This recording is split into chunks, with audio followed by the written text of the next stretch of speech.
খাসিরে খাসি মুখে পড়লেই হাসি।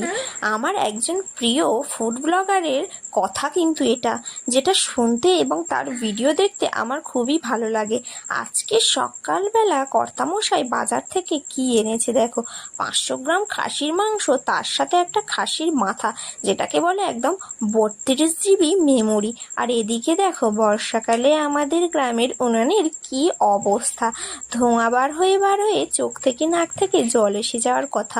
এদিকে ধোঁয়া বার হচ্ছে, এদিকে ল্যাম্প থেকে পাতা জেলে নিয়ে আমি উনানে দিচ্ছি। এই রকম করেই উনুনটা আজকে জ্বালাতে হবে। প্রচণ্ড পরিমাণে বৃষ্টি হচ্ছে চারিদিকে যেমন জামা কাপড় ঝুলঝুল করছে, তেমন সব কিছুই একদম স্যাঁতস্যাঁতে ভিজে জ্বালান পাতি। মাংসগুলোকে এবার সুন্দর করে ধুয়ে নেওয়ার পালা। প্রথমে আমি মাংসগুলোকে ধুয়ে নেব। 500 গ্রাম মাংস, যেহেতু আমরা বাড়িতে মোট 4 জন আছি, আমাদের জন্য এটা এনাফ।